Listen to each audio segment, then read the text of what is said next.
আলুর পাঁপড় আমরা অনেকেই বাড়িতে বানাই, তবে আজ আমরা আলুর পাঁপড়ের যে রেসিপিটা শেয়ার করছি সেইভাবে বানালে অল্প আলুতে আপনি অনেকগুলো পাঁপড় বাড়িতে বানিয়ে ফেলতে পারবেন।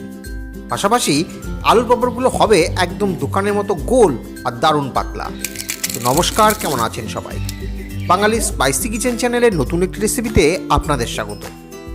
আজ আমরা 3টে আলু দিয়ে আলুর পাঁপড়গুলো বানিয়ে দেখাবো। তার জন্য প্রথমেই আলুগুলোর খোসা ছাড়িয়ে নেওয়ার পর এইভাবে একটা গ্রেটার দিয়ে আলুগুলোকে গ্রেট করে নেব। এবার ঘষে নেওয়া আলুগুলোকে 2 থেকে 3 বার খুব ভালো করে জল দিয়ে ধুয়ে নিতে হবে। এইভাবে ধুয়ে নিলে আলুর পাঁপড়গুলো দারুণ ক্রিস্পি হয়। আলুগুলোকে পরিষ্কার করে ধুয়ে নেবার পর একটা মিক্সার গ্রাইন্ডারে দিয়ে দেব 1 কাপ মতো জল আর একটা স্মুথ আলুর পেস্ট তৈরি করে নেব। এবার আলুর পেস্টটাকে একটা ছাঁকনি দিয়ে ছেঁকে নিতে হবে। তবে ছেঁকে নেওয়ার পর ছাঁকনিতে যে আলুটা থেকে যাচ্ছে সেটা কিন্তু আমরা ফেলে দেব না, সেটাকে আবার মিক্সার গ্রাইন্ডারে দিয়ে ভালো করে ঘুরিয়ে নেবার পর এর সাথে মিশিয়ে দিয়েছি। এবার আলুর পেস্টটার মধ্যে দেব 3 থেকে 4 চামচ মতো কর্নফ্লাওয়ার। কর্নফ্লাওয়ারটা কিন্তু আপনারা অবশ্যই ব্যবহার করবেন, কারণ কর্নফ্লাওয়ার দিলে আলুর পাঁপড়গুলো যেমন ক্রিস্পিও হয় তেমনি শুকিয়ে যাওয়ার পর ফেটেও যায় না। আর এরই সাথে দেব সামান্য লবণ।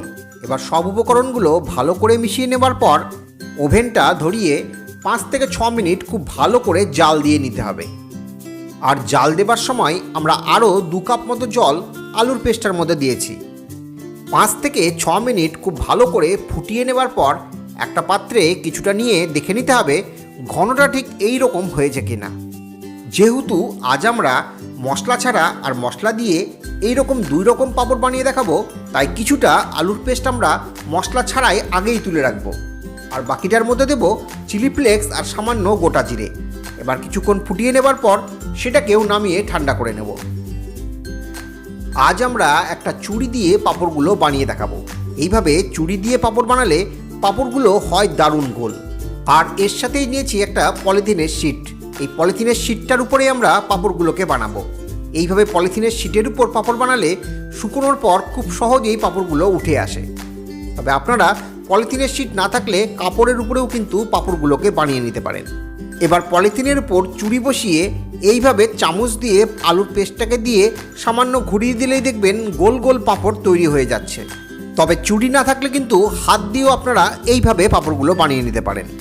এইভাবে আমরা সবগুলো পাঁপড় তৈরি করার পর রোদে 2 দিন মতো শুকিয়ে নিয়েছি।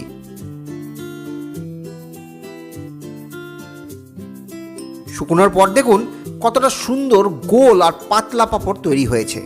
এবার কিছু শুকনো পাঁপড়কে আমরা ভেজে দেখাচ্ছি।